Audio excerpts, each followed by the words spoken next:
Margaret Hayes had spent more than 30 years inside theaters teaching, coaching, directing, and pouring her soul into characters that weren't her own. At 52, she had learned to hide her loneliness behind stage lights, scripts, and the applause of audiences who never knew her real story. She was a respected director in a small but passionate New England theater, loved for her discipline, admired for her brilliance, and quietly feared for her honesty.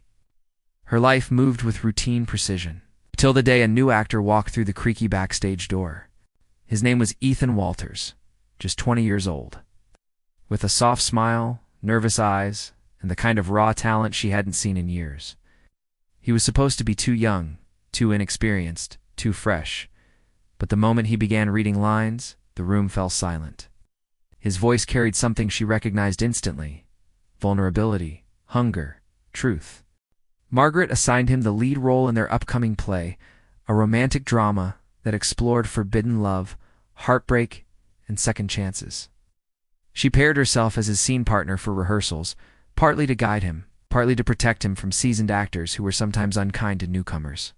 She told herself it was professional, but the truth was, something about Ethan pulled her in a way she hadn't felt in decades. He listened to her intently, watched her closely, and studied her direction like every word weighed something precious. He treated her with a respect she wasn't used to, not because she was older, but because he genuinely admired the woman she was. The chemistry between them began long before they rehearsed the love scene. In the way he walked beside her after late rehearsals, in the way he asked about the life she had outside the theater, a life she rarely discussed. One night, as they worked on a particularly emotional monologue, Ethan's voice cracked, revealing fear he tried so hard to hide. Margaret stepped closer, guiding his breathing, correcting the tremble in his shoulders. Her hand brushed his, only for a second, but the warmth lingered long after. Ethan froze, as though he felt it too. He didn't pull away. He just looked at her, really looked in a way no one had in years. And Margaret felt the shift like a quiet storm inside her chest.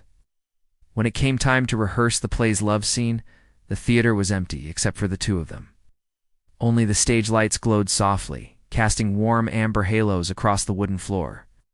Ethan stood in front of her, holding the script between shaky fingers. Margaret tried to be professional, reminding herself of the age difference, the expectations, the boundaries she had always respected. But when Ethan began speaking his lines, something changed. His voice wasn't acting, his eyes weren't pretending. He spoke to her like the words belonged to him, like they were meant for her alone. He stepped closer, slowly, cautiously, as though giving her every chance to step back. She didn't. She couldn't. Not when he said in a trembling whisper, "I don't just love the character. I love the person standing in front of me." Margaret's breath caught. It wasn't in the script. It wasn't rehearsed. It was real. She felt her heart pound like it was trying to remember how to live again. "Ethan, you're young. You don't know what you're feeling," she murmured, even as her voice shook.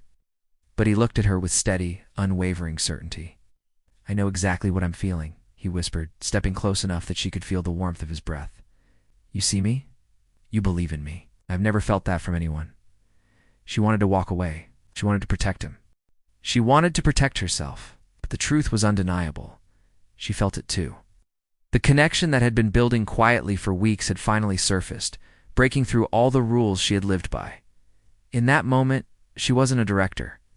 He wasn't an actor. They were just two souls standing in the dim glow of stage lights, both searching for something they never expected to find.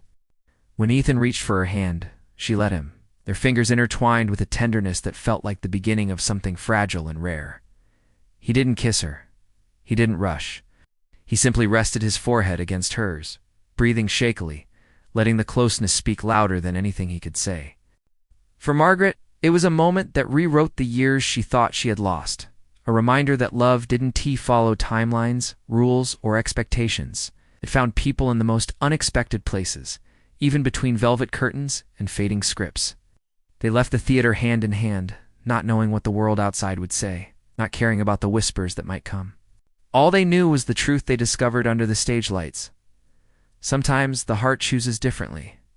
Sometimes love begins where no one expects it. And sometimes the real story starts only when the curtains finally fall.